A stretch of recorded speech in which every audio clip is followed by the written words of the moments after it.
When everything feels uncertain, I find that the bravest thing isn't necessarily about striving to make something brilliant. It's really just making something at all. Welcome to In Her Words. This podcast is for women navigating through change, career, identity, motherhood, and just figuring out what's next. I'm Roberta Dombrowski, host of In Her Words and founder of Learn Mindfully. Each episode, I sit down with women who are asking big questions, navigating transitions, and trying to make sense of life as it shifts. You don't have to have it all figured out. You just need space to be real. Let's get into it.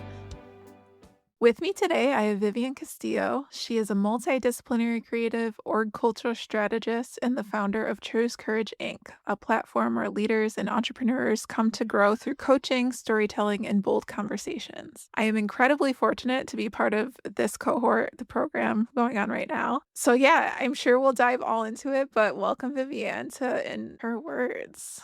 Yeah, thanks for having me. I'm excited to chop it up with you today. Yeah, same. Today we're going to talk about topic is going to be all about making things that matter. I really think it's really timely given the chaos of the world. I hear a lot from people about it feeling overwhelming and like the ground's kind of moving beneath us at all times. And so I'm curious for you, have you ever had a season of life when it's just felt like everything has been chaos? Everything going around you has been chaos. And how have you kind of handled that? Yeah, I feel like I've had many of those seasons. And I'm sure a lot of people who are listening are looking outside their window at the trash fire that is the world and is like, yeah, I'm in that season right now. Yep. And so yeah, I've definitely had seasons where especially like where I feel like uncertainty was the loudest in the room and there's always this temptation to balance it, right? But I don't think about those moments as something I needed to or should have strived to balance because balance implies there's almost this like neat equation, right? Maybe like 50% Yes. chaos and 50% creativity. And if you get it right, you're fine. But as we all know, that's just not how life works. So for me, like uncertainty and creativity aren't competing forces. I've had to learn through trial and error to kind of see them more as partners in a dance, because I feel like chaos has this strange way of loosening the ground enough for new ideas to break through. I appreciate you saying that because I hear that a lot from clients too. It's like when chaos and change happens, it's like a gripping almost or a squeezing tighter because of what change brings is a loss of control. And so it's almost like the pendulum swings to the other way where they try to squeeze and gain control when that might not be. It gives us the illusion of control and being with when sometimes that's what you need is just a shaking up of things. Yeah, and I feel like people, myself included, grasp for control and clarity. And most of us wait for clarity before we even begin creating, thinking, okay, well, once I feel stable, then I'll start. Once the world stops being a trash fire, it'll be okay. But I found that the opposite tends to be true. If I create through uncertainty, not after it. The act of making something, whether that's writing, building, or imagining, like I'm a dreamer, I love to just be creative and just kind of let my mind wander, can give really more of like a sense of a foothold, right? When everything else feels slippery and kind of chaotic. So for me, like creativity isn't the reward for stability. It's often the tool that I use to make stability. Yeah, I love you saying that. I've gotten to the point now, I hear your voice in the back of my mind when I'm feeling like apprehensive about creating something or like analysis paralysis. I hear the clarity comes from like moving and like actually doing something, and it usually shifts me out of it. So I appreciate you Yeah. saying that a lot. Yeah, and that doesn't mean it needs to be neat or pretty, right? Like Yeah, yeah. in one of the hardest seasons of my life, I remember I just stopped trying to produce something big or perfect. And instead Hmm. I focused on what I would maybe call micro acts of creation, whether that's Yeah. like a sentence or kind of like the noodling of an idea in like my notes app on my phone or Yeah. a conversation recorded in a voice note, little scraps, right? Like they didn't look like much at the time, But those scraps eventually became the foundation for larger projects later. When Yeah. everything feels uncertain, I find that the bravest thing isn't necessarily about striving to make something brilliant. It's really just making something at all. Yeah, yeah, absolutely. One of the things I was curious to ask you about, you had this talk probably 2 years ago at this point about the discipline of hope. And in it, you talk about hopelessness. And I feel like what chaos can bring for some people is a feeling of hopelessness. And I'm wondering your perspective about that. My perspective on Hopelessness and yeah. chaos and how people might potentially the dance that chaos may bring with hopelessness and how people might be able to get out of that. Ooh, yeah. That's a great question. It's an off script question, I know. It's an awesome question. No, I appreciate it. And I think one thing I also want to maybe address before I get into hopelessness is also like how I think about helplessness. Like I think it's like hopelessness, helplessness, and powerlessness. Yes. Yeah. And I think like helplessness is actually a really good place to be in because it means that there's still autonomy in terms of how I can change my beliefs to what's happening and also what I can do in the midst of it. So like for example, like when I think of like helplessness, I think about a lot of that is built on more of like internal beliefs. So Yeah. maybe like someone struggling with fitness goals maybe feels like they can't stick to a workout routine because they believe they lack the willpower or self-discipline. And that's helplessness because like the internal belief is about their own inadequacies. And that's like what can prevent them from taking action. Hopelessness and I feel like despair can kind of like couple up and like buddy up next to each other, similar to like powerlessness as well. Powerlessness is often around the like external factors and like the external control. So, for Yeah. example, maybe a parent feels powerless to change a school district's policy on school start times that negatively impacts their child's sleep schedule. And the situation is truly dictated by an external system, like the school district policy. And the parent truly has no means of directly influencing the outcome. I believe that one of the cheat codes to overcoming hopelessness is to lean greater into things that spark creativity, joy, and wonder. When you're looking at the trash fire that is America right now, as we slip into Nazi Germany vibes and just like a fascism state, a lot of these people, in power, they want you to not lean more into the arts, into being Yeah. creative, into being curious.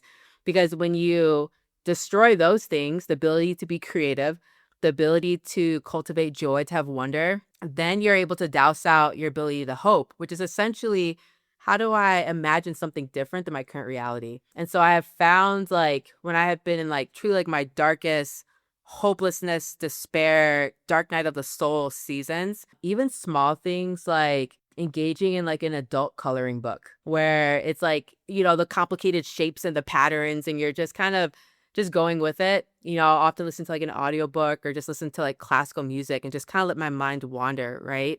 Or forcing myself to maybe explore like a new museum or maybe a throwback from like the 90s in terms of movies because that's when entertainment was like pure and actually like interesting. But I do recommend scheduling in. That doesn't feel like cool or like inspiring of scheduling in time, but I do think joy and creativity can be a discipline and it's a muscle and it's something where especially when we are in seasons of despair and even for folks on this call who are listening who are in a deep season of depression, like being able to schedule in that time is a huge part of training your mind and your body that like this doesn't have to be forever. Yeah.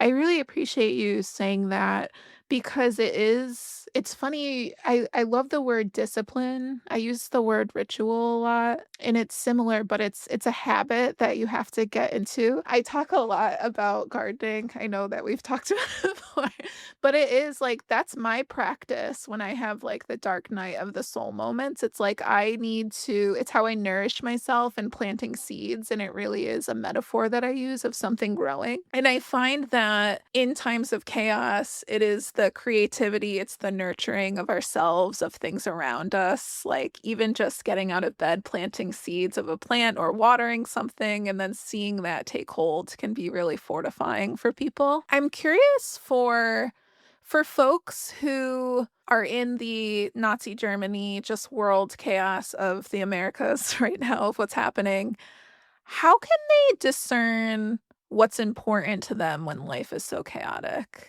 Ooh, yeah. That's a great question. Yeah, I think for most of us, I think most of us think discernment Yeah, requires calm, clarity, and like stillness. These almost just yeah, like these perfect conditions, right? That will yeah. know what matters once the chaos subsides. But Mhm. that's actually, I think, the trap. Like, that's the trap that a lot of us fall into. And because chaos isn't necessarily the enemy of clarity, I actually feel like it's often the catalyst for it. You know, when life is shaking everything loose, it becomes even easier to notice what refuses to fall away, what actually deserves my time and my energy. And I've learned that when everything is chaotic, the question isn't what matters in like more of like the abstract. The question is actually what insists on mattering no matter what. So like I like to encourage folks like look at your actual behavior when you're stretched too thin. Who do you Yep, call? Who do you yep. purposely avoid? Especially like the healthy people that you purposely avoid. You Yeah, know, yeah. what do you still make time for even when you're exhausted? What commitments that you thought were essential do you suddenly feel not guilty dropping at like the drop of a hat? Chaos, I feel like, tends to strip away the optional, and what remains is usually what's real and what is actually like important to us. So, like, a practice that I use is I often will ask myself kind of two questions during chaotic seasons. The first is something on the lines of like, what drains me no matter how much I try to justify it. And that's usually what doesn't matter at all. Yeah, yeah.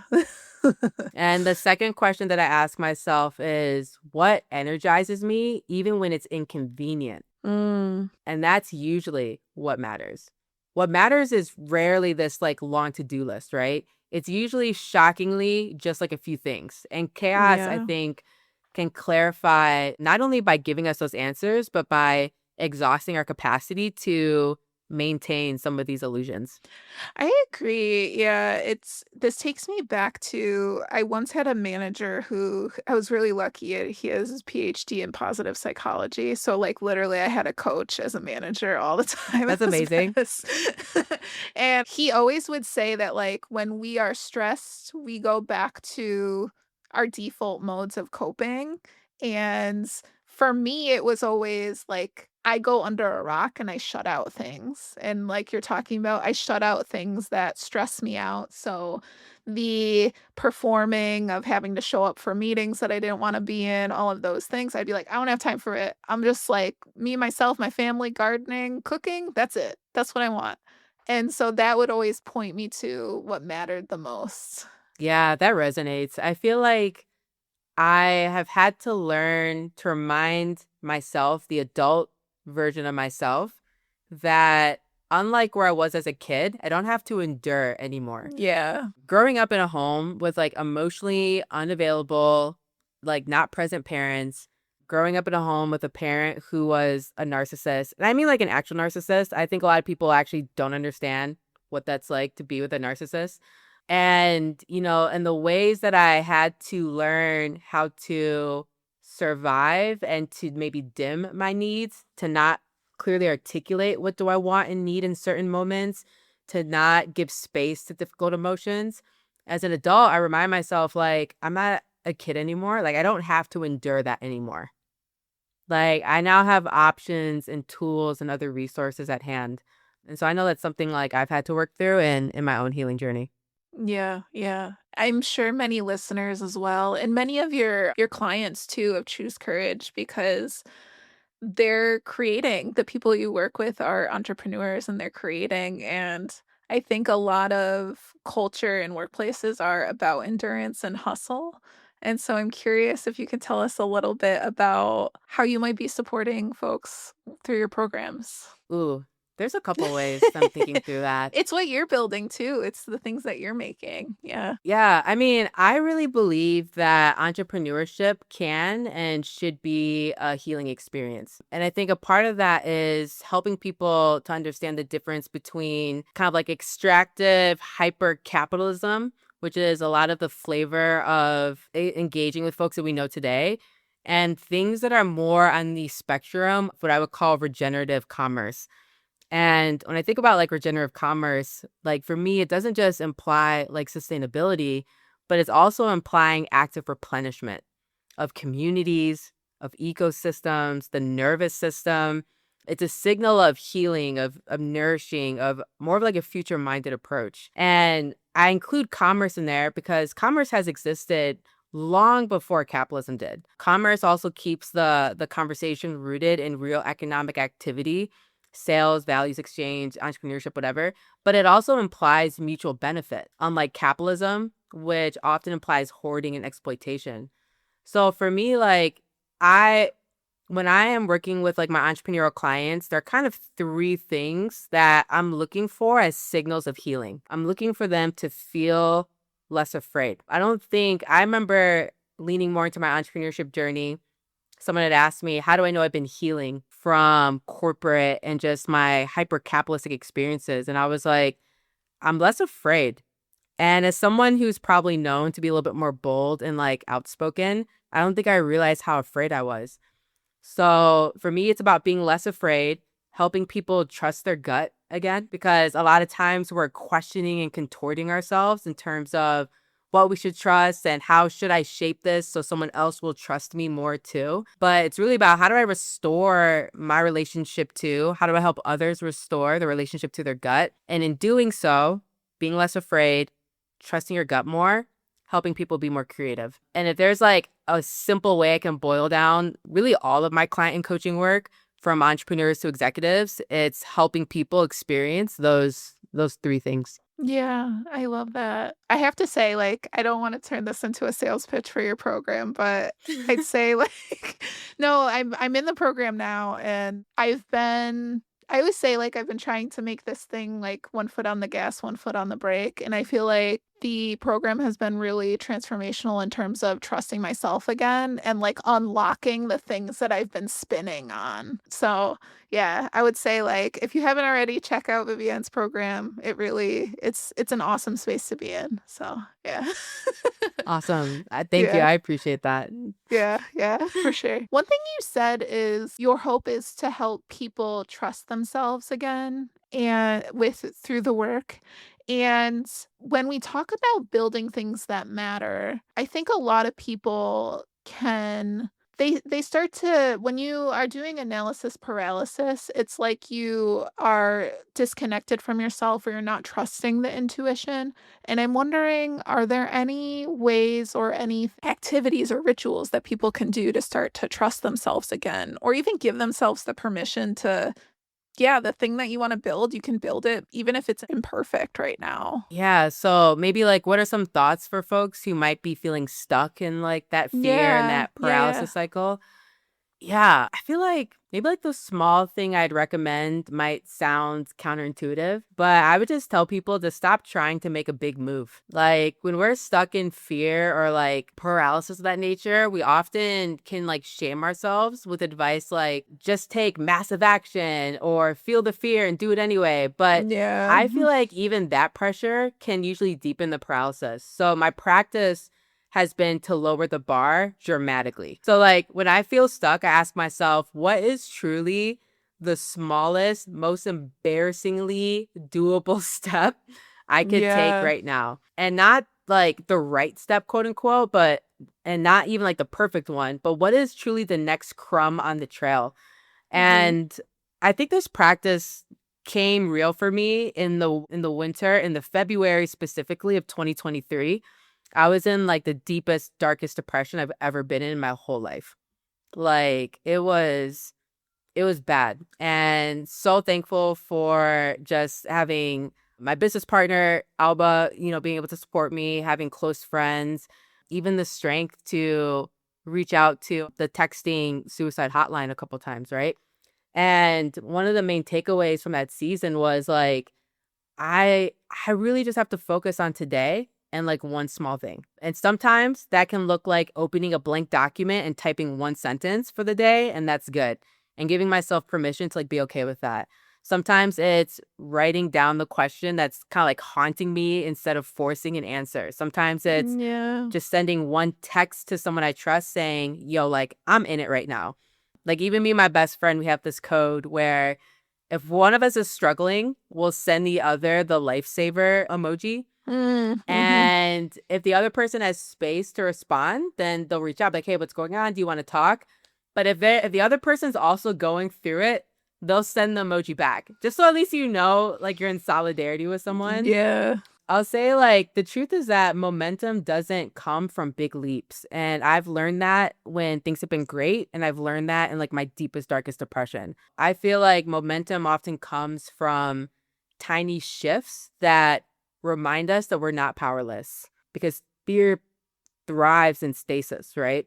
The moment you Yeah. take even the tiniest action, you can remind yourself that you're capable of moving. And I feel like that's what often sparks all that you need to disrupt the loop of paralysis. Yeah, because I find the paralysis is contagious. It really is. It's like Oof. it's Yeah. just a cycle that I find it festers, it feeds on it, and it just keeps morphing. It's cyclical. Yeah. Yeah, absolutely. And actually, it's funny, in our next session in our group coaching, I take a moment to pause the group to introduce what I call like the entrepreneur survival kit.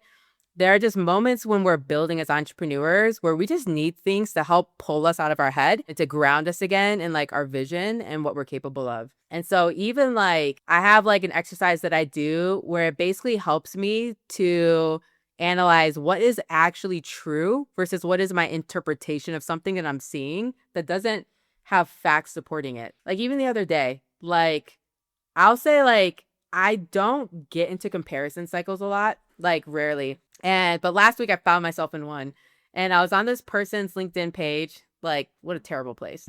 So on this person's LinkedIn page, and I was just seeing like the moves he was making, the program he created, he was doing all this stuff. And I was just like, it looked great. It was designed well. And I was like kind of getting in my head. And I just had to like close my laptop. And I like to either fake phone calls to myself when I'm outside walking so people don't think I'm like out of my mind. And so I like to just like talk to myself. And I was like, girl, you're not even focusing on the same audience. Like, what are we tripping about? And you have this very, more holistic healing approach to entrepreneurship. This person does not. So I was like, I had to just kind of like talk through it with myself because I was feeling myself starting to spin. And I needed to like remind myself of like what was like truly true with like black and white evidence I can point to, and what was me just like getting in my head. Yeah, I love that. It sounds very similar. I do this activity with coaching clients. It's like saboteur exercise. And sometimes I'll use like the positive intelligence assessment, which like tells you your saboteurs. And then I tell them to put like a narrative, a talk track to it and find the evidence like you're talking about of what's true, what's untrue. I found myself doing that actually over the past week too. I have a notes app in my phone and it's like the stories that I come to when I'm spinning, which is like for me when I was making the jump to entrepreneurship, it was like you can't be a mom and an entrepreneur at the same time. You can't do this. No one's gonna buy from you. Like it's so true. And I like go to my phone and I look, it's like little mantras. It's like, no, I am doing it. I am a mom right now and I have a business. Like everyone has those moments. And 100%. it's finding the mantras and the reminders for yourself. Yeah, absolutely. I mean, my best friend, she has 3 kids. What are they? 5, 3, and almost 1. And she also has like her own business. And I'm like, girl, I was like, you're built different. I'm like, you're doing great, but I think even with her, and she's so like practical and logical sometimes when it comes to like managing her emotions and stuff. But even I've seen in her since she started her business, she's just learned to be like more honest with herself of like, this is my capacity for the day. Or I know I could be doing all of this stuff for the business, but let me take this 1 week to just like create some space, like breathe and to just spend more time with my kids. Right. And so it's been cool to even see I think you just naturally, you have to learn those tools. You have to learn how to be more kind and gracious to yourself. You have to learn what is actually valuable outside of what other people say is valuable. And you either learn that or you kind of fall apart in entrepreneurship because you aren't Yeah. learning those skills. Yeah, for sure. I feel like I'm better at saying no about things since becoming a mom because I think being an entrepreneurship and being a mom, it shifts to the things that you say yes to and what you say no to. And right now I'm like, absolutely not. Like, I don't want like the bullshit just falls off the calendar much faster now. So, Yes, 100%. yeah. We are talking about things like entrepreneurship and making things that you care about. And I'm curious if you talked about kind of the fear and comparison that you've talked about. Did you ever feel fear when you were making the jump to entrepreneurship yourself? Like, what was that journey like for you? Oh, for sure. I'll say this, my first business was humanity centered, and I built humanity centered while I was also working full time in corporate. So I was working at Salesforce at the time, and I started it in the spring of 2020. So in the height of the pandemic, and it was a passion project slash I had this idea and I had pitched it to my workplace at the time. And I remember kind of venting to a friend, and I'm like, my workplace, they aren't interested in this idea around innovation, how to actually be more human centered, how to help people, like, even from like a org culture perspective, be healthier. And they're just not greenlighting this project idea that I have. And she's like, well, you don't need them. Go build it without them. I was like, you're right. So that's how I started building Humanity Centered. At the end of 2020, I took 2 months of short-term leave because I just felt like I was losing myself. Like, I'm in the grind of corporate. I'm building this business.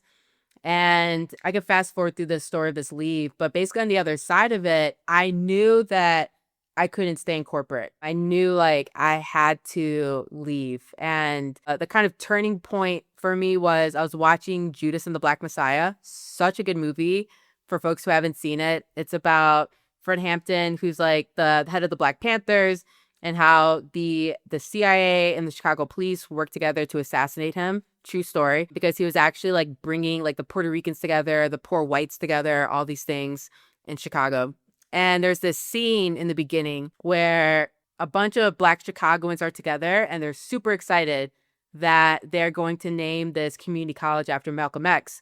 And Fred Hampton gets up and he's like, yeah, that's cool. That's cool. You think that's going to make you free? And I just had this moment of like, yo, I'm not free. We're going to give you this little raise. You think that's going to make you free? We're going to give you this little employee resource group. You think that's going to make you free? And I was like, I can't be in corp. I was like, I have to leave. And I remember talking to a friend and I was like, look, I'd be leaving a secure 9-to-5 job.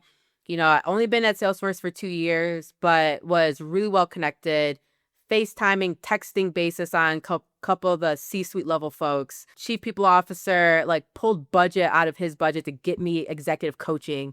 Like, I was in a really good, company shout outs. I was in a really good position in this company. And I was like, I'd be leaving something that's secure for something that is so unsecure. And she's like, yeah, but that's a false sense of security. She's like, they could fire you tomorrow and not lose a wink of sleep over it. And she's like, she's like, I think for you, you have to get clear on what's your enough. At some point, like, decisions like this aren't personal, they're math. And so thinking about how much do I actually need to make to live a comfortable life? Not something where I'm eating ramen noodles every week, but what's the math of what do I actually need to make? And to my surprise, it was a far less than what I was being paid for a salary. And what that did, though, was give me the emotional cushion to step out on myself and see what was possible. But that was a real fear of like, what if I fail at this? What if she's like, okay, well, worst case scenario, will you be homeless and on the street? You have no loved ones to look out for you? And I'm like, no. And she's like, okay, will you die? And I was like, probably not.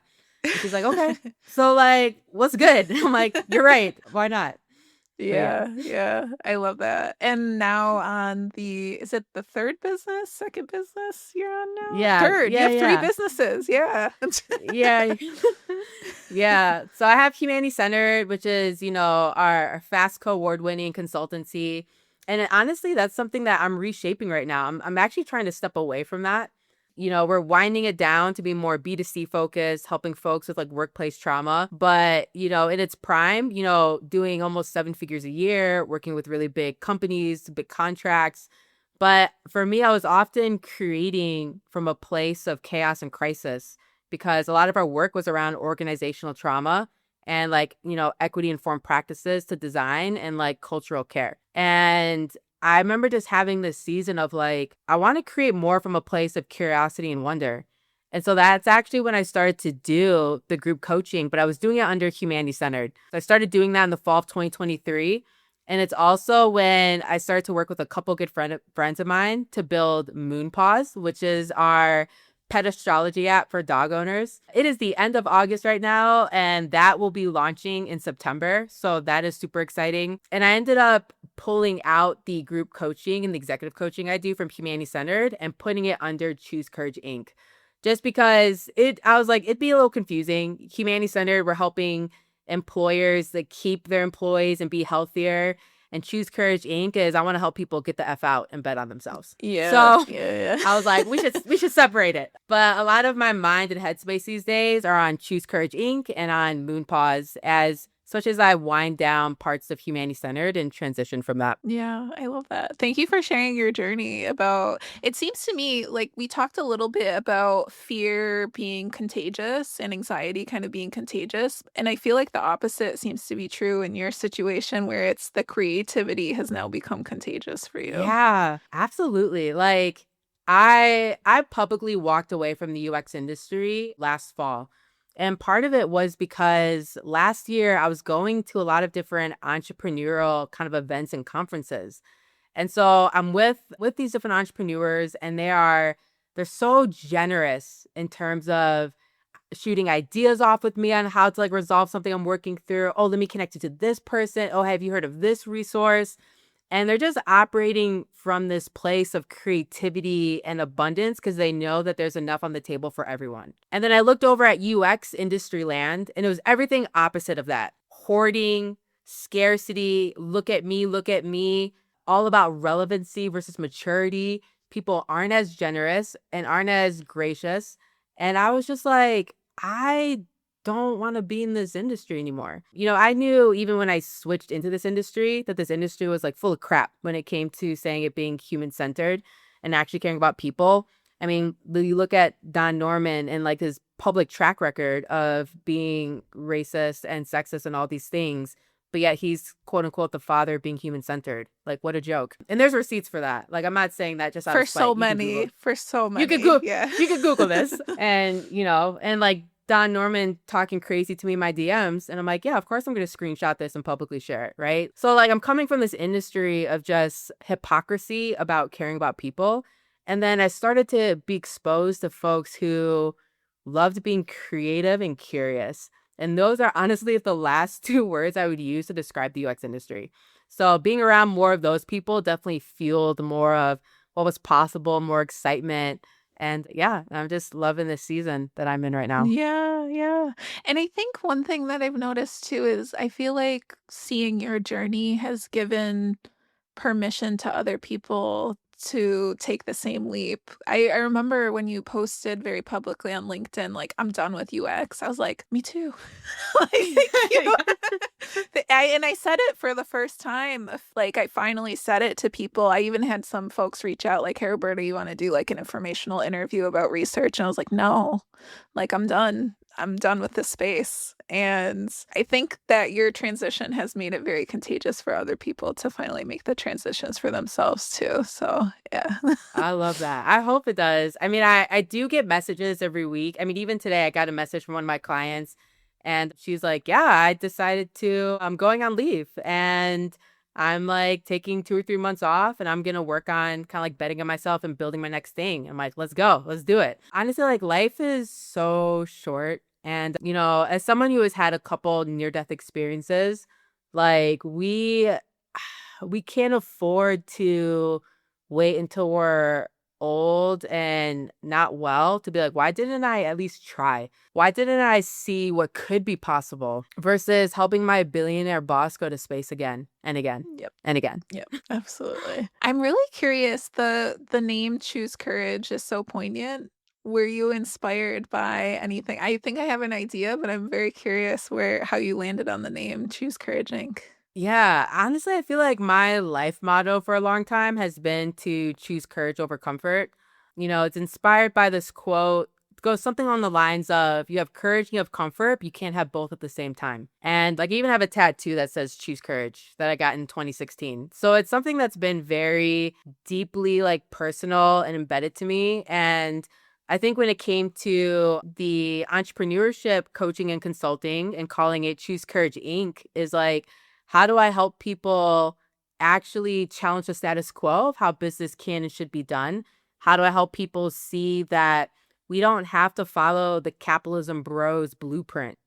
Like, there are ways for us to be creatively rebellious as we lean into other alternatives of doing business and exchanging value for said business. And so I was like, yeah, I want to create more of like a conversation, more of a community of folks who want to really have this understanding of how do I choose courage in both my personal and professional life at the center of it all. Yeah, because they really are intertwined, the personal and professional. It is fluid, and when you have the courage to do something personally, I feel like it echoes in, especially as an entrepreneur, into your business and vice versa. Yeah, absolutely. And I think part of entrepreneurship being a healing experience is healing that gap, because I think a lot of times in our workplaces, they want us to dichotomize the personal from the professional, but you just can't. I think, historically minoritized, marginalized folks know this the best,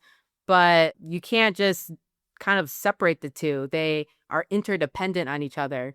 It's why I meet a lot of clients who they end up staying in these toxic workplaces and they're always striving to prove their value and their worth because they have some unhealed childhood crap in terms of always feeling like they needed to prove to their emotionally unavailable parent that they were enough, that they deserve to be recognized, that their voice deserved to be heard. And because they haven't worked through that, it's just being amplified in their corporate setting. Preach. I'm there. But that was my past. Yeah. Is on a previous episode, which I hope you listened to with a fellow person we recorded a few weeks ago. I said like the traumatized daughter starter pack book. It's like adult children of emotionally immature parents. Like we were just listing off all the books that have impacted us through this journey that you're talking about. Yes, absolutely. Absolutely. Yeah. I'm curious. I know you're a lover of quotes. You talked about the choose courage quote. Do you have a favorite quote that you would like to bestow upon listeners today? Ooh, do I have a favorite quote? That's tough. There's so many. I'm trying to think about maybe like quotes that I've been like really chewing on and like meditating on these days. Ooh. I know you're on the spot. It's okay if you don't. I know I am on the spot. There's a couple quotes that come to mind. One is there's some version of this that comes from Jim Rohn, Rohn. He talks a lot about business and, business and life and whatnot. And he talks about how we have two choices. We can either choose the pain of discipline or the pain of regret. I've been thinking about that more so because I think discipline can have such like negative, heavy like feeling to it. But I've never met someone who is undisciplined, who is healthy, who's sleeping well, who has healthy relationships and good boundaries. It's painful because a lot of us haven't been taught how to engage in healthy mindsets and behaviors when we were young. So like I've been thinking about that, the pain of discipline over the pain of regret. I've been thinking a little bit about, especially as I like look out into the world and just, dude, like even just, what did I read today? The Diary of Anne Frank is a book that's being banned in Florida. Why? So I've been thinking a lot about this quote from Anne Lamott, I think, and it goes, hope begins in the dark. And the only reason why I'm able to recognize the dark of it all is because there's still capacity for me to hope and see that things can and should be different. And so I've been leaning into that. And the last thing is it's a Latin phrase. I forget what it is in Latin, but it basically translates to fortune favors the bold. Fortune favors the bold. And so I've just been thinking about, how can I just be more bold in how I love like my friends and my family and how I pursue creativity and how I show grace to my partner, whatever it is, right? Like, it's like, I want to be bold and see like what can come from that. So those are maybe like a few things I've been mulling over these days. I like how you say it's hard and you whip out 3 quotes that like right out your back pocket. Yeah. That's awesome. Yeah. I love that. The quote you said about discipline has been sitting with me. I re-listened to your podcast episode about the discipline of hope, and so that's something I've been chewing on. As a child of addiction, I grew up with a family where addiction was really rampant, so discipline was not something that was ever taught to me, and I'd say I'm still learning it especially for the things that matter to me too. It's just like, even as an entrepreneur, I think about discipline of what's the practice. I wake up every day, like, I don't want to do like the bro growth stuff that I've seen of like growth at all costs, but it still can be a discipline or a practice of like, what are the things that I want to create to intentionally integrate into my business and do it as a nourishment discipline versus a punishment discipline, which is what a lot of people think about when they hear of discipline. I find that, and I feel like I'm slipping into one of these seasons, but when the world like feels heavy and you're just kind of like, what are we doing here? What multiverse am I in and how do I get out of it? I tend to lean more into stoicism and also probably like matters around like faith. Stoicism, Ryan Holiday, he has this really good book called Discipline is Destiny, The Power of Self-Control. And I really like this book because in general, I love all of his books because they have like a bunch of vignettes and stories about artists, people in history, politicians, whatever, and how they have walked through some of these different lessons under what does it mean to be disciplined. And so when I am in these seasons, I tend to revisit a lot of those books because they're just really helpful in terms of like emotional regulation, not stifling it, but how do you hold the reality of emotion and logic like in the palms of your hand. And then also too, like I wrote an article a long time ago about the importance of like our spiritual health when it comes to being like holistically healthy.